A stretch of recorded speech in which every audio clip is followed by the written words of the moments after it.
Okay, we are recording. And hey, class, look who I got. Look who I got here. I got none other than the great one, my little brother, Chuck Patton, we talked a little bit about him in class and so forth. So it dawned on me as we were discussing, particularly leadership competencies, that I couldn't think of the things that my brother does, particularly in the world of his artistic work in comics, animation, and so forth. And so what I'm going to do is I'm just going to ask Chuck a question, particularly he can take it on from there, and probably who knows where he's going to take it from there. But it really is, Chuck, one of your big things that you've done over the course of your career was be the main guy for putting together DC Comics Justice League of America. And for us old guys that know a lot about that, Superman, Batman, Wonder Woman, all these kinds, this is getting like the big band together in of terms of leadership and fighting for justice and all these other kinds of things. And it just takes an awful lot of leadership involvement in that too. So anyway, the question to you is, as you're putting all that together, what do you think about as you're writing it? Well, you think about, it's funny with Justice League, they are, being that they're the premier superhero group, and they kind of ran themselves like a little club. They didn't have a president or secretary, but I remember when we were growing up, they always kind of put Wonder Woman sign like the secretary because she's the only female on the damn team. But as they realized later, being that she's as strong as Superman, they sort of defer to her like as the swing vote. But there was never a chairman or president, and he was in charge. However, everybody deferred to Superman, probably because he was stronger. Batman always was like, because he was the smartest, was always looked on as the sort of pro tem or the second in command. But they never demonstrated or even said that out loud because they knew each other's strengths, which is really interesting. Which is the one thing all of us who have worked on Justice League realize is that it isn't about hierarchy.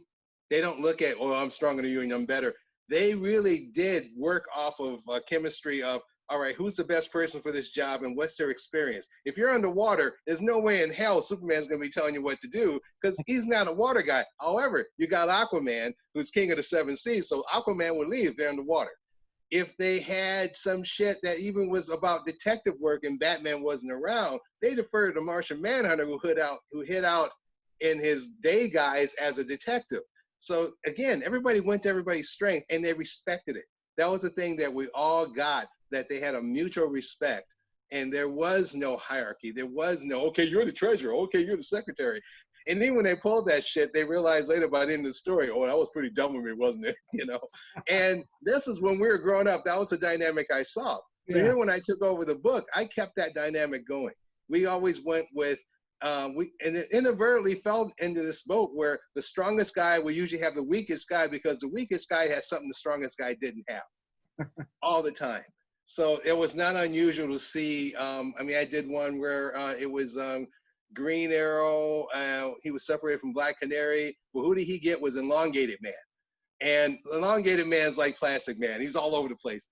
And you would think, what the hell can he do? Well, Green Arrow's arm gets broken, and this android grabs Black Canary, and he's flying her away, and he needs to be able to use a bow, and he can't. And Elongated Man goes, got it, and he makes his body into a bow, so him and Green Arrow are now a team. Boom. That's how it works. Okay. Zatanna worked out with Hawkman.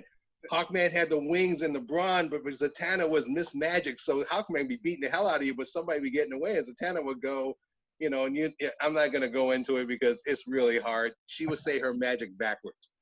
So, but anyway, you see the dynamic. Yeah. So, this is exactly what I talk to the class about, particularly as we look at leadership as a whole, is about working with people with strengths and looking at the team as a whole and building from that and so forth. And it's just amazing how it's just taken not just in just a normal regular workday, but looking at it from the fantasy world aspect that you can get, caught up into the fiction type things that you have that brings out the same types of dynamics. So that's really great. So. And it was built into the series. I mean, I'm like I look at what I've done as it's not even a fraternity, it was a brotherhood of all the artists, men and female, who have drawn Justice League. We're all this little tight little group, and we all maintained the same rhythm.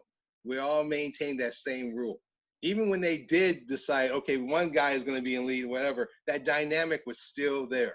That respect of each other's strength, and that opposites were really stronger together than they are apart. And that's, to me, is something that is always, I didn't realize as I grew up, that was a strong, strong influence on me when I became a leader.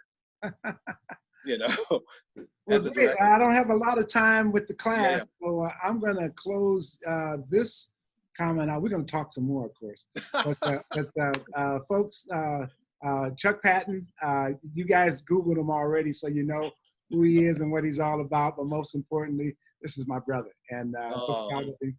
And Chuck, thanks for taking a little bit of your time out from way out there on the West Coast to No problem. help me out in the class. All right. What can I do? You're my older brother, you know. So it's like, you gotta do something. You can't say no. So my pleasure. Okay. And one last thing I need to say. I want to say hello to Nash. Oh, hey Nash, how are you? I heard a lot about you. Yes, it's really me. I even wore the hat. So. Well, all right. Well, thank you much. No problem.